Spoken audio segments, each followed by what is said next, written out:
Bismillahirrahmanirrahim. Alhamdulillahirabbil alamin. Wa bihi nasta'in ala umurid dunya waddin. Allahumma salli wa sallim wa barik ala habibir rahman wa sayyidil akwan. Al-hadir ma'a man salla alaihi fi kulli zaman wa makan. Wa ala alihi wa sahbihi wa tabihi bi ihsan. Rabbi shrah li sadri wa yassir li amri. Wahlul 'uqdatam min lisani yafqahu qawli. Subhanaka la ilma lana illa ma 'allamtana. إنك أنت العليم الحكيم ولا حول ولا قوة إلا بالله العلي العظيم إلهنا أنت مقصودنا ورضاك مطلوبنا أعطنا محبتك ومعرفتك وصلى الله على سيدنا محمد وعلى آله وصحبه وسلم والحمد لله رب العالمين. Muslimin dan muslimat rahimakumullah. Assalamualaikum warahmatullahi wabarakatuh. Alhamdulillah, syukur kita pada Allah Ta'ala. Bertemu sekali lagi kita dalam pengajian kitab Syama'il Muhammadiyah, kitab yang membicarakan tentang perihal peribadi baginda Nabi kami, baginda Nabi kita Rasulullah sallallahu alaihi wasallam, daripada saat dia permulaan baginda sebagai seorang nabi dan rasul sampai ke akhir umur baginda iaitu wafat kembali kepada Allah. Ya, para jemaah sekalian semua, apa khabar? Mudah-mudahan Allah panjangkan umur semua dalam sihat walafiat, ditanamkan iman dan taqwa, dibukakan pintu ma'rifat, dimatikan semua dalam iman dalam Islam, dalam husnul khatimah, dan ditemukan kita semua dengan Rasulullah sallallahu alaihi wasallam, mendapat barakah dan syafaat baginda. Allahumma amin ya rabbal alamin. Ya, para jemaah sekalian, alhamdulillah, dalam pelajaran kitab Syama'il Muhammadiyah, dalam pelajaran kita minggu sudah, kita sudah pun membicarakan tentang setelah wafat baginda Nabi kita Rasulullah sallallahu alaihi wasallam. Kita telah menyebutkan bagaimana keadaan kekecohan yang berlaku setelah berita khabar baginda Nabi sallallahu alaihi wasallam itu wafat. Kita telah sebutkan bagaimana reaksi setengah para sahabat-sahabat. Ada sahabat-sahabat yang merasa tak dapat nak menerima akan berita kewafatan baginda Nabi sallallahu alaihi wasallam, seperti Sayyidina Umar bin Khattab radhiyallahu an, sampai beliau mengancam sesiapa yang mengatakan Nabi Sayyidina Muhammad SAW sudah wafat, akan kupancung dia dengan pedang aku ini. Begitulah dia setengah sahabat-sahabat, mereka menangis, termenung, tak dapat nak membuat apa sesuatu perkara. Dan demikian pula ada sahabat-sahabat yang di mana ada yang pingsan mendengarkan berita Nabi SAW wafat. Dan ada juga yang mati kerana terkejut kerana kewafatan Nabi SAW. Tetapi dalam keadaan kekecohan itu, seorang sahabat yang bernama Salim, iaitu salah satu mereka yang berada pada saat kewafatan Nabi SAW, diminta oleh teman-teman yang lain supaya panggillah kepada sahabat Nabi SAW. Dan mereka maksudkan dengan sahabat Nabi SAW itu ialah Sayyidina Abu Bakar Siddiq radhiyallahu an. Kerana Sayyidina Abu Bakar adalah orang yang paling rapat dengan Nabi SAW sampai dia digelarkan sahabat Rasulullah SAW. Padahal sahabat Nabi itu semua mereka yang bersama-sama hidup di zaman Nabi itu sahabat Nabi SAW. Tetapi begitulah gelaran yang istimewa untuk Sayyidina Abu Bakar radhiyallahu anhu. Pada saat itu Sayyidina Abu Bakar radhiyallahu anhu tidak ada di dalam kalangan para sahabat yang menghadapi kewafatan Nabi SAW. Beliau berada di rumahnya. Rumahnya terletak di tempat yang bernama Awali, lebih kurang dalam 1 kilometer daripada Masjid An-Nabawi. Kerana pada hari pagi itu beliau meminta izin dengan Nabi SAW untuk dia kembali ke rumahnya. Pada pagi itu Nabi SAW, iaitu pada hari Isnin pagi 12 Rabiul Awal, iaitu pada tahun 11 Hijrah, Nabi SAW menunjukkan nampak ada kebaikan kesihatan. Dan kemudian Sayyidina Abu Bakar minta izin untuk pulang ke rumahnya. Tetapi apabila berlaku peristiwa yang kewafatan Nabi SAW, maka Sayyidina Abu Bakar sedang berada di masjid kampungnya. Dan kemudian datang Salim dan kemudian membawa berita akan kekecohan yang berlaku. Sayyidina Abu Bakar terus langsung pergi ke rumah baginda Nabi SAW dan terus melihat kepada wajah Nabi SAW dan mencium dahi Nabi SAW sebanyak 3 kali. Dan kemudian Sayyidina Abu Bakar kata, "Tibta hayyan wa maitan." Tibta, baiklah engkau ya Rasulullah dalam masa hidup dan juga setelah mati engkau. Begitulah Sayyidina Abu Bakar radhiyallahu an pun keluar daripada rumah Nabi SAW menuju ke masjid dan mengumpulkan orang ramai. Dan kemudian Sayyidina Abu Bakar pun memberikan khutbah, iaitu dengan membacakan sepotong ayat daripada Al-Quran. Ma Muhammadun illa rasul qad khalas min qabli rusul afa immata aw qutilan qalabtum ala aqabikum wa may yanqalib ala aqibaihi fala yadurullah syai'a sayzillahu syakirin. Sadaqallahul azim. Yang artinya tidaklah Muhammad itu melainkan sebagai seorang rasul, dan rasul-rasul dahulu pun sudah pun pergi, dan kalaulah Muhammad itu mati ataupun dia dibunuh, apakah kamu akan terbalik di belakang? Maksudnya kamu akan murtad. Siapa yang terbalik ke belakang tidak memudaratkan Allah Subhanahu wa taala, dan Allah akan membalasi kebaikan kepada orang-orang yang syakirin, yang bersyukur pada Allah.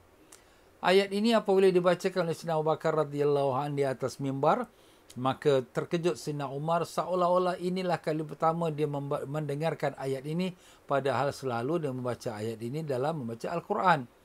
Maka dengan itu Sayyidina Umar pun bertenang, nah kemudian dapat menerima kewafatan Nabi sallallahu alaihi wasallam, dan begitulah Sayyidina Abu Bakar membacakan ayat innaka mayyitun wa innahum mayyitun. Kau akan mati ya Muhammad, dan mereka pun akan mati. Maka begitulah dia tuan-tuan, kita pun akan mati juga. Semacam mana kekasih Allah Nabi Sayyidina Muhammad SAW pun mati, kita pun akan mati. Demikianlah Muslim rahimakumullah, Sayyidina Abu Bakar menenangkan keadaan dengan memberikan nasihat, menerima khabar bahawa Nabi kita sallallahu alaihi wasallam sudah wafat, dan sahabat-sahabat pun menerima akan khabar itu dengan tenang. Dan timbullah persoalan, siapakah yang nak mandikan Nabi sallallahu alaihi wasallam? Maka perkara ini pernah ditanyakan baginda waktu dalam hidup sehat. Nabi menjawab, iaitu yang memandikan aku ialah ahli keluargaku, iaitu terdiri pada Sayyidina Ali radhiyallahu an, dan juga Sayyidina Abbas Abdul Muttalib, pakcik Nabi sallallahu alaihi wasallam, dan anak-anaknya, ya, seperti Fadl, dan yang di mana, dan juga beberapa sahabat rapat keluarga Nabi sallallahu alaihi wasallam. Tapi yang mandikan Nabi dengan berada di hadapan mayat Nabi sallallahu alaihi wasallam hanyalah Sayyidina Ali radhiyallahu anhu. Adapun yang lain hanya sebagai membantu memberikan air kepada Sayyidina Ali, dan mereka duduk di belakang tirai. Dan begitulah pesanan Nabi sallallahu alaihi wasallam, tidak memandikan aku melainkan Sayyidina Ali radhiyallahu anhu. Sesiapa yang melihat kepada tubuhku ataupun pada mayatku, jasadku, maka akan ditutupkan mata dia, maka dibutakan mata dia. Jadi tak ada siapa yang berani melainkan hanya Sayyidina Ali radhiyallahu anhu. Begitulah Rasulullah sallallahu alaihi wasallam kita katakan dimandikan oleh Sayyidina Ali, dan kemudian dikafankan. Maka ditanyakan kepada Nabi kita sallallahu alaihi wasallam, siapakah yang nak salatkan Nabi kita sallallahu alaihi wasallam? Maka Nabi sallallahu alaihi wasallam telah menjawab pada masa hidupnya, waktu dia ditanya oleh Sayyidina Huzaifah bin Yaman radhiyallahu anhu. Sayyidina Huzaifah ni memang ditanya benda yang pelik-pelik. Jadi Nabi SAW sudah menjawab, yang akan setelah selesai mengkafankan aku, letakkan aku di dalam ruang bilik aku, dan tinggalkan sebentar, kemudian akan disolatkan oleh para malaikat. Setelahlah kemudian masanya, kemudian disolatkan oleh ahli keluargaku. Dan kemudian setelah itu oleh para sahabat-sahabat yang besar. Dan kemudian para sahabat-sahabat yang umum. Dan begitulah kemudian lepas itu para wanita-wanita. Kesemua mereka mensolatkan jenazah Nabi kita sallallahu alaihi wasallam dengan tanpa berjemaah. Maksudnya masing-masing. Nabi sallallahu alaihi wasallam telah berpesan, iaitu solat dan doa, dan kemudian keluar untuk memberi peluang pada orang yang lain pula untuk mensolatkan jenazah Nabi sallallahu alaihi wasallam. Dan setelah itu maka dikebumikan. Ditanya pada Nabi kita sallallahu alaihi wasallam, siapakah nak kebumikan, nak masukkan liang lahat?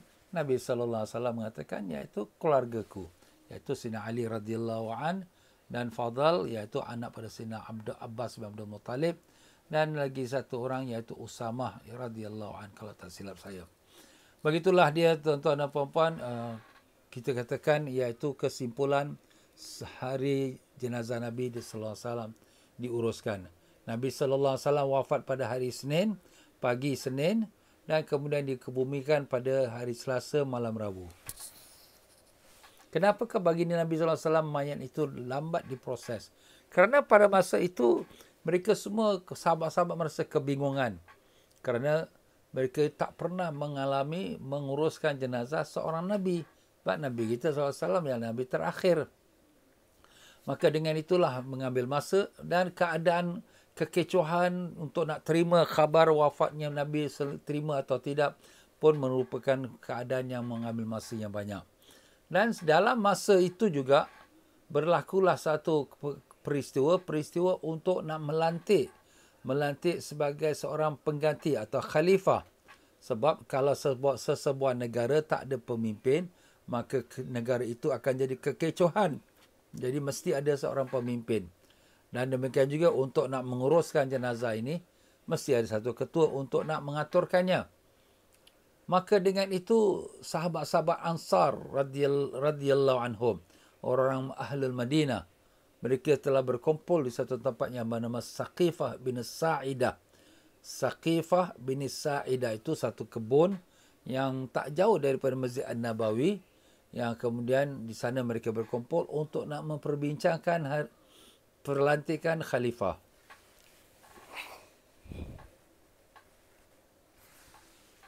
Maka di situ kita berhenti dan kemudian kita sambung pada malam ini. Di mana di muka surat 372, di perenggan yang kedua berkata Tuan Pengarang kita Al-Imam Tirmizi rahimahullah ta'ala, semoga Allah merahmati rohnya dan meninggikan darjatnya, dan semoga Allah Ta'ala merahmati juga kepada penterjemah kitab ini dan meninggikan darjatnya, dan kepada kedua-dua guru kita itu kita hadiahkan suratul Fatihah. A'udzubillahi minasyaitonir rajim. Bismillahirrahmanirrahim. Alhamdulillah rabbil alamin. Iyyaka na'budu wa iyyaka صراط الذين أنعمت.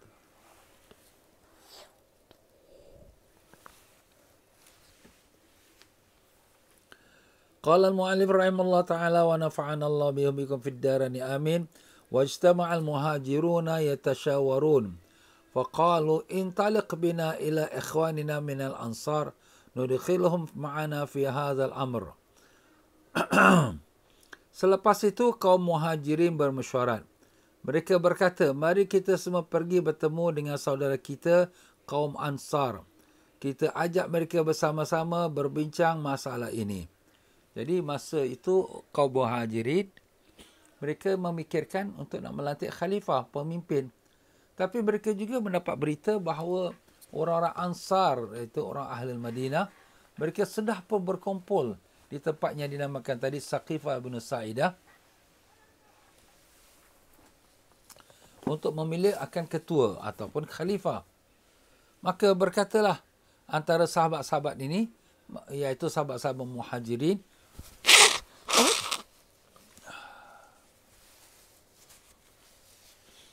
mari kita pergi bertemu dengan saudara-saudara kita golongan Ansar untuk kita masukkan mereka dalam perbincangan ini.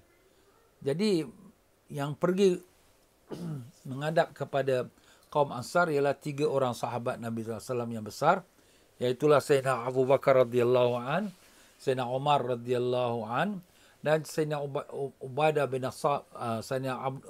Abu Ubaidah bin Jarrah radhiyallahu an.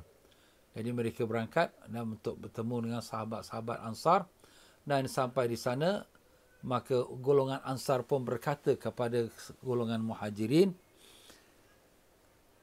Lalu daripada kaum Ansar berkata, daripada kalangan kami seorang pemimpin,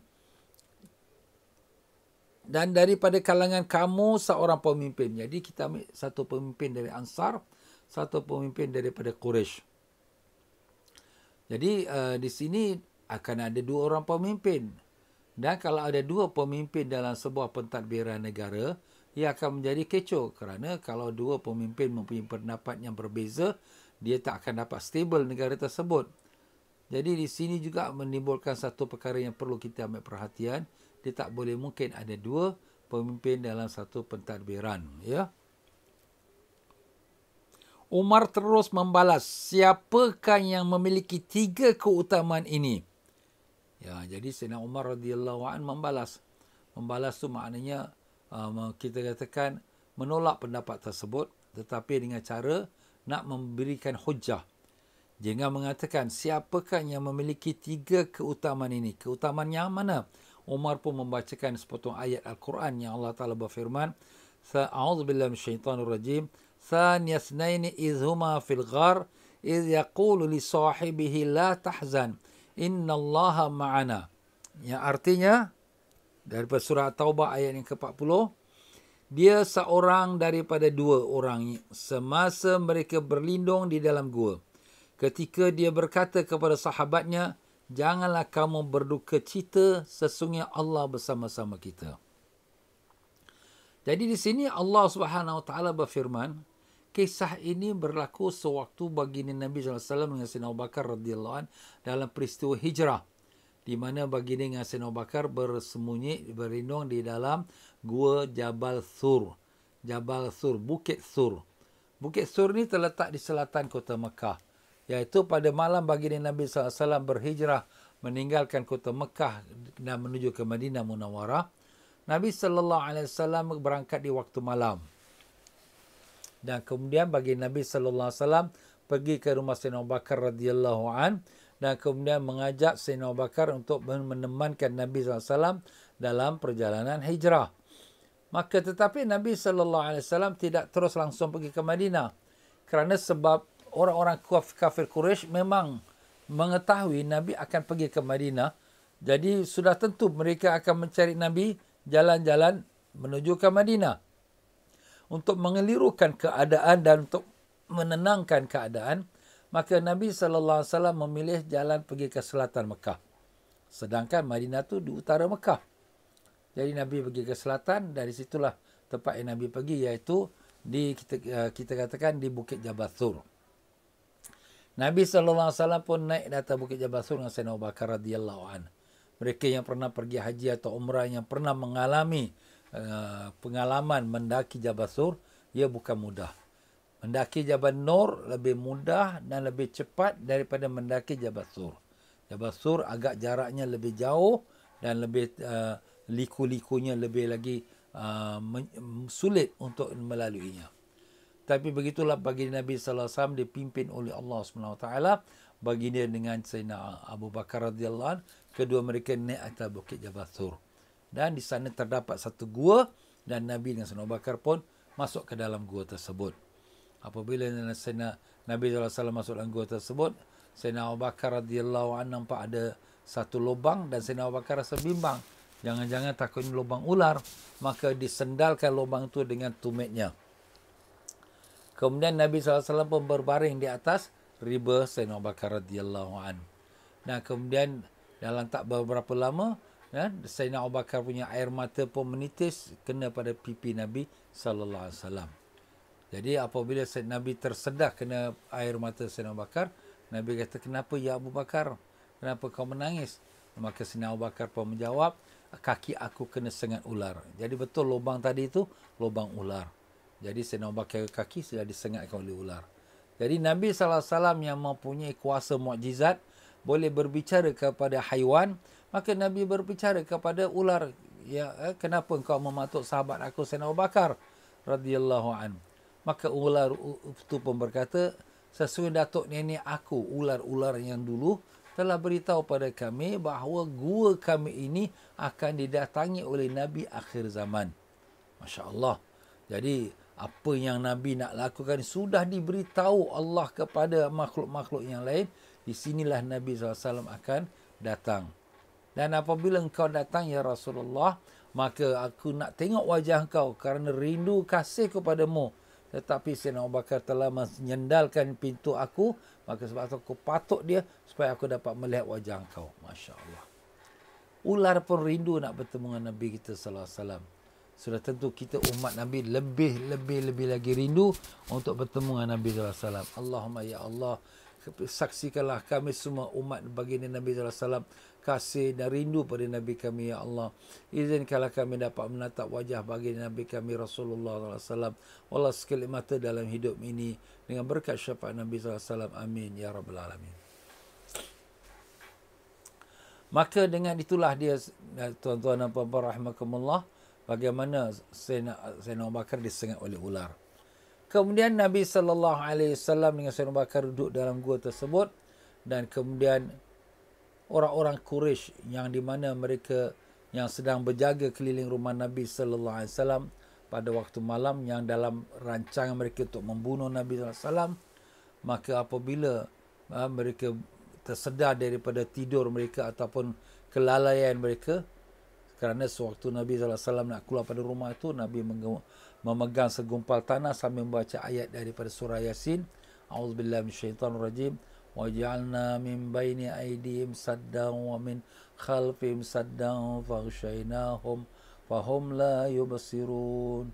Kami jadikan di hadapannya tembok, kami jadikan di belakangnya tembok, dan kami tutupkan atas mereka, mereka tidak melihat.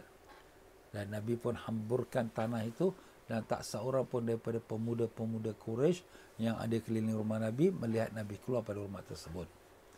Jadi bila matahari sudah memancar, mereka pun tersedar, mereka masuk dalam. Rupa-rupanya yang tempat baringan Nabi itu ialah Sayyidina Ali radhiyallahu anhu. Dan mereka pun bergegas pergi ke rumah Sayyidina Abu Bakar kerana mereka percaya Nabi tidak akan tinggalkan Mekah melainkan dengan Sayyidina Abu Bakar. Sampai rumah Sayyidina Abu Bakar pun sudah tidak ada. Mereka cari semua jalan-jalan menuju ke Madinah untuk mencari mana Nabi dengan Sayyidina Abu Bakar. Pun tak diketemui juga. Bingung mereka. Jadi mereka mengupah seorang badui, yang di mana badui ini memiliki satu kelebihan, dia boleh menghidup tapak kaki manusia seperti seekor anjing yang menghidup tapak kaki. Maka badui ini pun menghidup tapak kaki Nabi sampailah pada Gua Sur, Bukit Sur. Sedangkan Nabi dengan Abu Bakar ada atas bukit itu. Maka Abu Jahal dengan Abu Lahab dan juga dengan orang-orang Quraisy, dengan dia siap pedang-pedang dia, mereka pun gembira. Hari ini kita akan habis Muhammad dengan Abu Bakar. Itulah niat jahat mereka. Maka mereka pun mulalah sampai nak sampai ke puncak. Sayyidina Abu Bakar radhiyallahu mendengarkan akan perbualan-perbualan mereka itu. Sayyidina Abu Bakar kata, ya Rasulullah, orang-orang kafir Quraisy sudah pun menghampiri kita. Nah, Sayyidina Nabi kita Rasulullah sallallahu alaihi wasallam pun menjawab dengan apa yang Allah firmankan, iaitu Allah firmankan, la tahzan innallaha ma'ana. Itulah dia maknanya dalam ayat ini, thaniyasnaini izhuma fil gharab. Ketika mereka berdua di dalam gua, mereka berdua dalam gua. Iz yaqulu sahibihi, ketika Rasul sallallahu alaihi wasallam berkata pada sahabatnya, la tahzan, jangan kau sedih, innallaha ma'ana. Jadi di sini dalam percakapan ini Nabi sallallahu alaihi wasallam memberikan seolah-olah petunjuk kemuliaan Sayyidina Abu Bakar radhiyallahu anhu. Jadi Sayyidina Umar radhiyallahu anhu cuba mencongkil kelebihan kelebihan Sayyidina Abu Bakar untuk dipaparkan kepada orang-orang Ansar, siapakah yang patut menjadi khalifah kita. Tengok ayat ini. Siapakah yang memiliki pujian yang Allah Ta'ala puji dia? Siapakah dia orang yang kedua? Ketika bagi mereka berdua berlindung di dalam gua, siapa tu orang yang kedua? Sayyidina Abu Bakar, Rasulullah SAW. Dan kemudian Nabi sallallahu alaihi wasallam berkata kepada sahabatnya, siapakah sahabat Nabi yang disebutkan oleh Allah dalam Quran?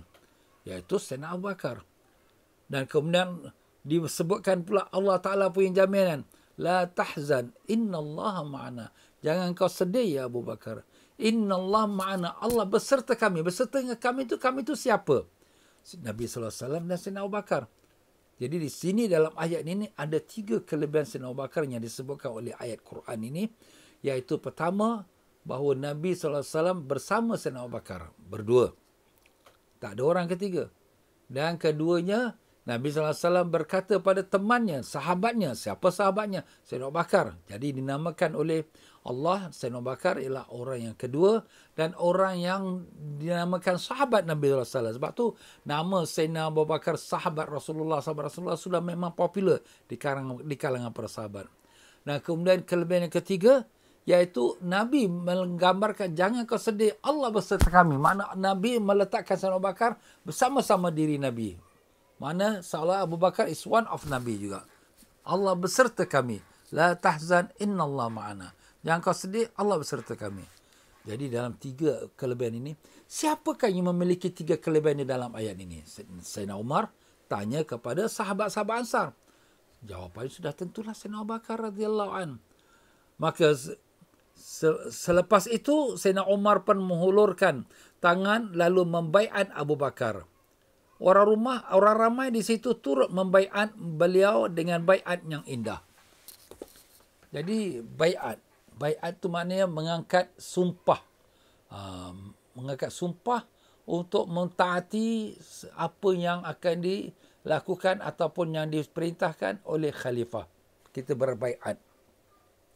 Kalau simple ataupun mudah kita kata baiat tu mengangkat sumpah, perjanjian.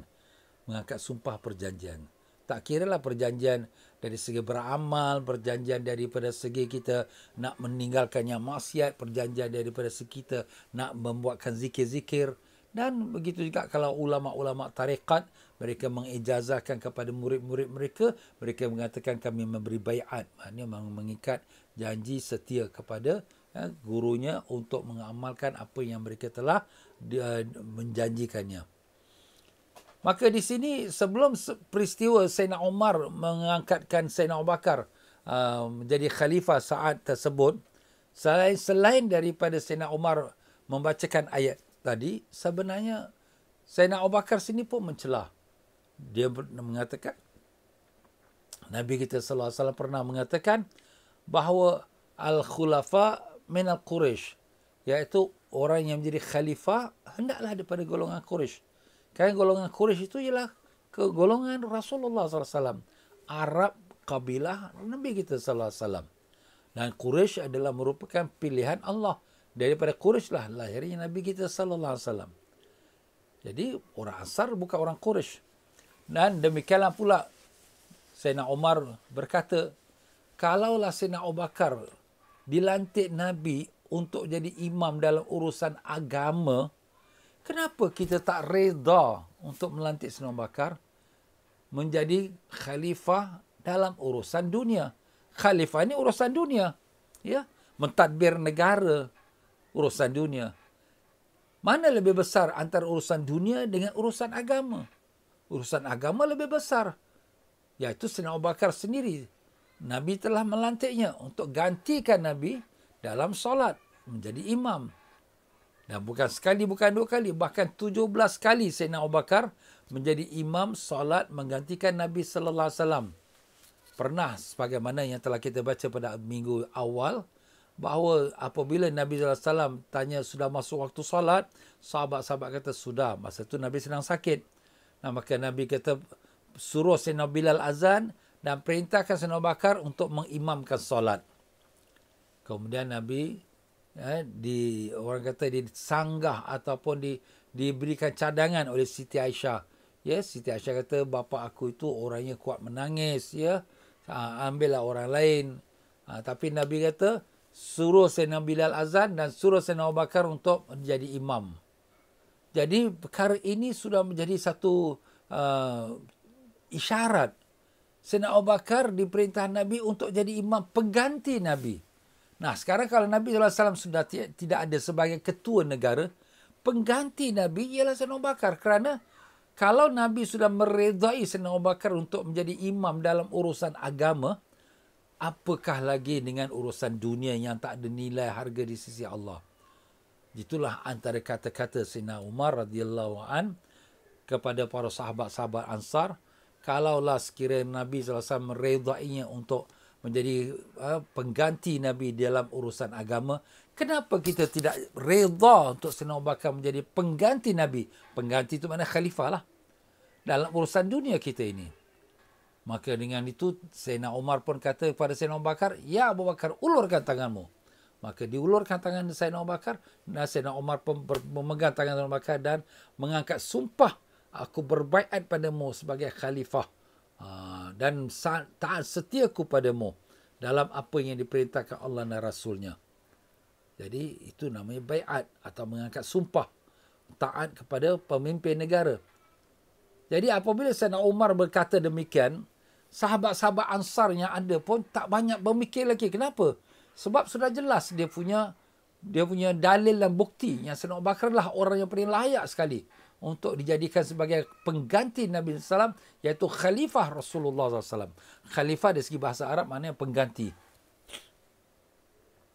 Maka dengan itu sahabat-sahabat Ansar yang ada dalam meeting atau mesyuarat tu di tempat yang nama Saqifah bin Sa'idah, mereka pun mengangkat Sayyidina Abu Bakar sebagai khalifah. Kami berbaiat pada engkau ya Abu Bakar sebagai khalifah kami, sam'an wa ta'atan, kami mendengar dan kami patuh. Dan begitulah sekumpulan mereka yang ada di situ semua berbaiat, Ini peristiwa berlakunya pada hari Isnin. Pada Isnin petang, ya. Dan kemudian pada esok pagi pula di masjid, di mana di masjid dikumpulkan orang ramai.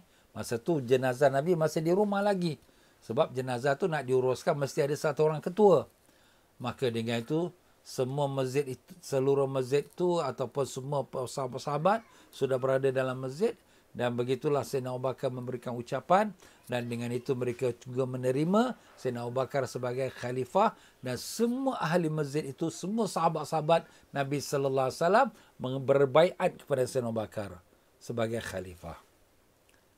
Nah, di sinilah dia muslimin rahimakumullah, bagi kita umat Islam Ahlus Sunnah wal Jamaah, bahawa pilihan Sayyidina Abu Bakar sebagai khalifah bukanlah satu perkara yang ada tipu daya muslihat, bukan sebagai perampasan kuasa seperti mana yang dituduh oleh golongan Syiah bahawa Sayyidina Abu Bakar ini merampas kuasa Sayyidina Ali. Patut Sayyidina Ali lah radhiyallahu anhu menjadi khalifah. Tetapi kata-kata mereka itu tertolak kerana tidak ada bentuk rampasan kuasa, bahkan semuanya berjalan dengan damai, dan demikian pula ada dalil-dalil bukti yang menunjukkan, menegaskan Sayyidina Abu Bakar lah orang yang paling layak untuk menjadi khalifah. Maka dengan itu Sayyidina Abu Bakar pun dilantik menjadi khalifah Rasulullah SAW yang pertama.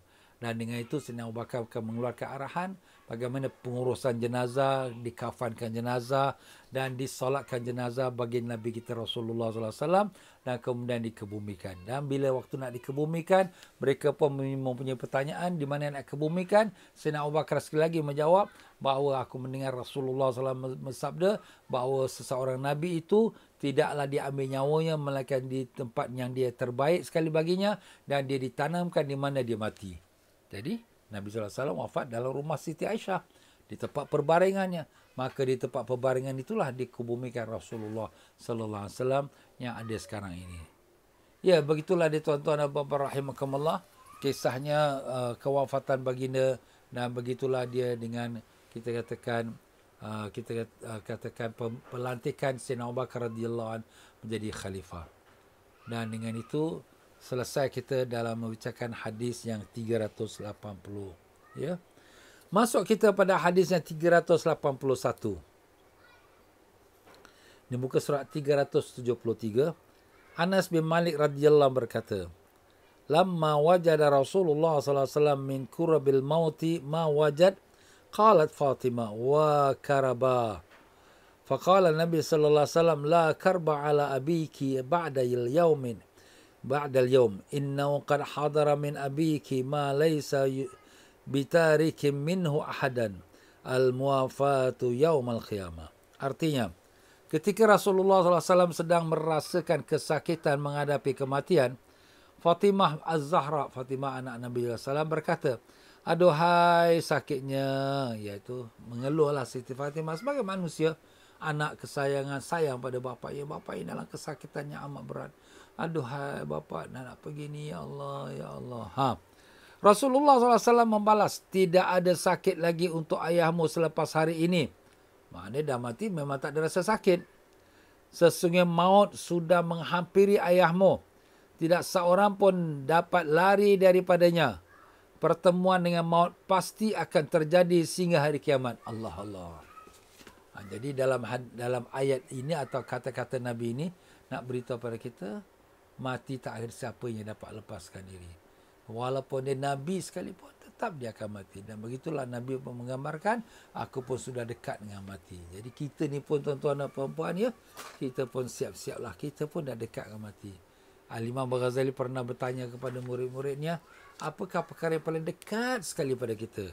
Ada orang kata ibu ayahnya, ada orang kata suaminya, ada orang kata hartanya. Imam Al-Ghazali kata memang itu benar, tetapi ada yang lebih dekat lagi, iaitulah mati. Mati ni sangat dekat dengan kita, sehingga kerana tersangat dekat sampai kita tak perasan dia itu bersama kita. Dan dia akan berlaku bila masanya kita tak sedar atau tak perasan, atau dalam kesibukan atau dalam keduniaan. Allah itu yang kita minta lendanya. Kau boleh biar kita mati sebenarnya husnul khatimah. Allahumma khtim lana bi husnul khatimah wa la takhtim alaina ya Allah bisu'ul khatimah. Amin ya rabbal alamin. Kita mintalah dalam mati husnul khatimah. Jadi begitulah dia Sayyidatina Fatimah radhiyallahu anha mengeluh akan melihat akan ayahnya yang sudah sakit. Ayah kata, ayah tidak akan lagi sakit lepas hari ini. Mana dah mati tak ada sakit lagi. Dan sakit ini atau mati ini satu perkara yang tak dapat lari oleh siapa pun dalam hidup ni. Semua orang akan mati. Ulama-ulama kita pun dah banyak mati. Termasuk kita pun akan mati juga. Allah. Ibnu Abbas radhiyallahu mendengar Rasulullah SAW bersabda, "Man kana lahu fartan min ummati adkhalahu Allah Ta'ala bihim al-jannah." Faqalat Aisyah, "Faman kana lahu qartum min ummatik?" Qala, "Wa man kana lahu qartum bimuwaqafah." Qala, "Faman lam yakul lahu qartun min ummatik?" Qala, "Fa ana fartul uli ummati la yusabu bimithli." Artinya, siapa antara umatku yang memiliki dua faras, iaitu anak kecil yang meninggal dunia sebelum orang tuanya, Allah akan memasukkan orang itu ke dalam syurga kerana perantara kedua-dua anak itu. Jadi ini kelebihannya orang yang mempunyai anak yang mati masa kecil. Masa kecil tu dikira selagi sebelum baligh. Baligh anak tu umur 15 tahun. Jadi kalau dia masih baby ataupun sudah berumur 10 tahun, 11 tahun tapi belum lagi baligh, maka mereka ini semua ni anak-anak syurga. Ya, anak syurga sebab mereka tak ada dosa. Mereka ditulis dosa bila mereka sudah baligh. Jadi Nabi memberitahu siapa yang ada dua anak yang mati, yang mana masih kecil lagi, ini dua anak ni akan menjadi sebab untuk orang tuanya dilepaskan daripada neraka. Wah, bagus ni. Ustaz kita minta anak kita mati. Itulah susah orang nak minta anak mati, nak minta hidup banyak.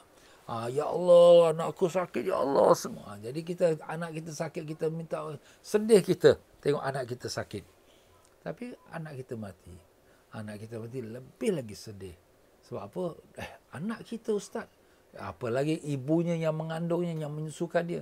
Terbayang-bayang tak boleh nak terima hakikat anak tu mati. Tapi dia sabar.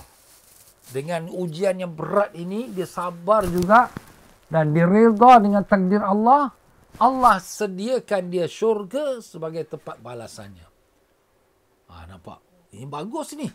Maknanya kalau orang tu mati anak dua orang, ya tak kira lah in the same time ke ataupun masa-masa berbeza, tapi anak dia dua orang mati. Tapi anak dia sendiri, bukan anak angkat. Kalau anak dia sendiri mati, maka dia menjadi sebagai sebab untuk membawa ibu ayah ke dalam syurga. Siti Aisyah bertanya kepada Nabi, "Ya Rasulullah, kalau satu orang anak?" Maknanya kalau orang tu tak ada dua anak mati, tapi ada satu orang anak mati masa kecil. Tapi dengan syarat, ibu ayahnya itu redha, sabar dan kemudian dia menerima apa ketentuan dari Allah Ta'ala. Maka itulah dia balasan. Dia dapat syurga lagi. Ini kelebihannya. Maka Siti Aisyah bertanya pula, bagaimana orang yang tak ada anak? Jadi kita ni tuan-tuan, tak semua orang dapat anak. Kerana begitulah ketentuan Allah SWT. Dan termasuk Siti Aisyah. Siti Aisyah radhiyallahu anha pun tak ada anak. Nabi kita sallallahu alaihi wasallam dalam hidupan rumah tangganya, yang ada anak hanya Sayyidatina Khadijah 6 orang dan kemudian Sayyidatina Fatimah, iaitu Sayyidatina Maryam bin Al-Qibtiyah. Itu dapat satu anak lelaki yang bernama Ibrahim. Jadi itulah 7 orang anak saja Nabi. Siti yang isteri-isteri yang lain tu tak ada anak dengan Nabi lah. Mungkin dengan suami yang lama ada anak, tapi dengan Nabi tak ada anak. Dan demikian pula antara isteri Nabi tu yang masih lagi anak dara waktu dinikahi Nabi. Yang lain tu sudah janda. Tapi antara yang masih lagi dara ialah Sayyidatina Aisyah. Sayyidatina Aisyah pun tak ada anak radhiyallahu anha. Maka dia tanya Rasulullah, kalau kita tak ada anak macam mana? Adakah siapa-siapa di akhirat nanti akan menjaminkan kita untuk lepaskan pada neraka dan masukkan syurga? Nabi sallallahu alaihi wasallam menjawab, ya. Rasulullah sallallahu alaihi wasallam menjawab, begitu juga dengan umatku yang mempunyai seorang faras, wahai muwaffaqah. muwafaqah ni wahai yang Allah berikan taufik. Mana pada Siti Aisyah lah yang bertanya. Maka Aisyah bertanya lagi, bagaimana pula dengan umatmu yang tidak mempunyai faras? Faras tu yang pendahulunya, anak kecil yang mati. Jawab Rasulullah, aku faras untuk umatku. Akulah yang akan menjadi penjamin mereka. Mereka tidak akan ditimpa musibah seperti kematianku. Maknanya jangan kata neraka syurga. Musibah waktu mati pun mereka takkan dirasakan demikian. Ini sudah tentulah pada orang solehin ya. Kalau orang-orang yang tak solehin, apakah dia akan terlepas pada siksa azabnya waktu sakratul maut? Allahu a'lam, kita tak tahu. Tapi dari segi hukum akal, tak dapatlah kelebihan tu. Tapi untuk orang solehin, insya-Allah. Jadi begitulah dia, si Nabi SAW memberitakan siapa yang ada 2 orang anak waktu kecil mati, dia masuk syurga. Si ibu ayah yang masuk syurga. Dengan syarat, dia redha, dia sabar dan dia menyerah diri pada Allah. Dan kalau ada orang yang satu anak dia meninggal, yang belum balik lagi, yang masih kita katakan anak kecil, maka ini pun boleh menjadikan dia terlepas pada azab neraka. Tapi bagaimana orang yang tak ada anak? Maka orang tak ada anak, Nabi selalu jawab, akulah menjadi pendahulu mereka. Maknanya aku akan menjadi penjamin mereka. Masya Allah. Memang betul Nabi kita SAW ya. Lepas tu dalam hadis Nabi kata, semua umat aku masuk syurga. Malaikat orang yang tak mau masuk syurga. Yang tak mau masuk syurga tu orang yang tak mau beramal ibadat. Apa nak buat dan mereka tak mau. Tapi kalau selagi dia orang tu beriman, dia beramal soleh, ialah dosa ni macam mana pun kita terjatuh yang dosa. Tapi kalau beriman beramal soleh, insya-Allah akan bawakan kita dengan izin Allah, iaitu ke syurga Allah Ta'ala. Baiklah tuan-tuan dan puan-puan, itulah dia saja dalam pengajian kita pada malam ini. Maaf saja kalau ada kekurangan saya dalam penyampaian. Jangan lupa tuan-tuan dan puan-puan, pengajian kita malam ini merupakan sesi dakwah daripada Masjid Sultan Singapura. Tuan-tuan dan puan-puan bermurah hatilah untuk berderma pada Masjid Sultan dengan nombor akaun yang ada tertera di hadapan ini. Dan dengan itu saya mohon diri dengan mohon maaf banyak dalam penyampaian saya. Yang ada tersilap kata, terkasar bahasa, yang mana benar pada Allah, yang salah silap dari kelemahan saya sendiri. Aqulu qawli hadza wa astaghfirullahalazim li wa lakum wa billahi taufiq wal hidayah. Wassalamualaikum warahmatullahi wabarakatuh.